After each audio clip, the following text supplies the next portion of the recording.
Once you've gotten used to a ketogenic diet, you're going to want to push your results to the next level. So if you've got your grocery list and your meal planning under control, then it's time to start thinking about intermittent fasting. And okay, before you press pause at the dreaded fasting word, hear me out. Intermittent fasting, also known as IF, is one of today's hottest topics in the diet and wellness communities. And for good reason. If you do it correctly, IF can be an insanely powerful tool for accelerating fat loss and breaking through frustrating weight loss plateaus. Now, it's not essential that you commit to IF while on keto. If the idea of it makes you want to throw your keto diet out the window, then it isn't for you. But if you're up for another adjustment with the potential to ramp up your weight loss and turn you into a fat burning machine, then keep watching. IF basically boils down to two terms, feeding and fasting. You're in a feeding state when you're eating, and all the times in between, you're fasting. Easy, right?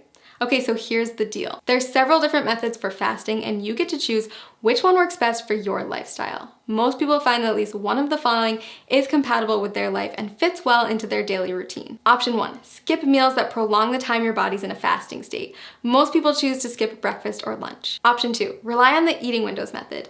This approach involves eating between a 4 and 7 hour window every day and fasting for the rest of it. Option 3, not for the faint of heart. Your third choice is to commit to a 24 to 48 hour cleanse. It's more of an extended fast, and I don't recommend it if you're just getting started with IF. So how do you know which option is best? If you're just getting started with fasting, option 2 is probably the way to go. We found that restricting yourself to specific eating windows tends to work well for new fasters. For example, tons of people have tremendous success only eating between 5 and 11 p.m. And don't forget that the time you spend asleep will account for a chunk of that time. Let's take a closer look at how it works. Say you finish eating at 6 p.m. and start eating again at noon the next day. That means you fasted for 18 hours and eaten for 6. In other words, you've achieved an 18-6 window. If you finish eating as early as 5 p.m. and don't eat again until noon the next day, then you've fasted for 19 hours and eaten for 5, or you've achieved a 19-5 window. You don't have to adhere to IF every day. You can try it out once a week at first, listen to your body, and then add in more IF days over time. So why does IF work anyway? The first and simplest reason is that our bodies can only take in so much food at a time.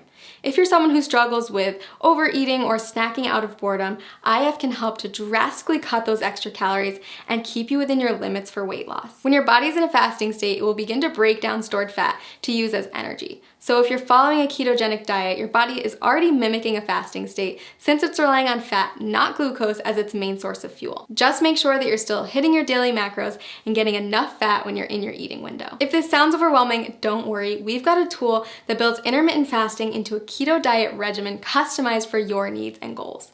Click the link below this video to discover your personalized plan. And keep in mind that the benefits of IF go far beyond weight loss. After all, there's a reason why every wellness community is talking about it and why thousands of today's top performers have made it a part of their daily routine.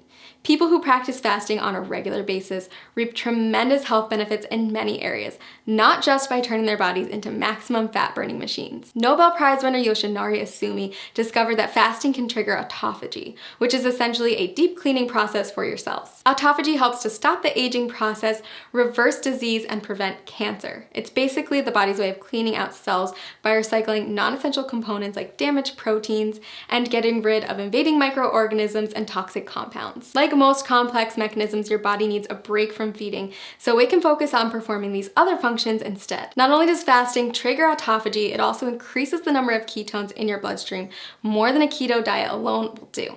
When you start practicing IF, you may find yourself more focused than usual. That's because your body is running on ultra premium fuel. If you're on keto, you may have already experienced this heightened mental clarity. So consider adding IF to your routine, a way to get more bang for your buck, so to speak. Lots of people ask me if they can do IF if they're avid exercisers. If that's you, don't worry. Countless studies have shown that intermittent fasting is compatible with fitness routines and can even result in higher metabolic adaptations, improved muscle synthesis, and even better response to post-workout meals. So is IF right for you? If you're not afraid to change it up, burn more fat, focus better, and improve overall health, then I say give it a try. I've honestly never seen as much success as I do with people who combine a ketogenic diet with an IF lifestyle. It's truly the holy grail of weight loss and optimum health. Click the link below this video to create your own customized keto diet plan where you can easily add intermittent fasting into your daily routine.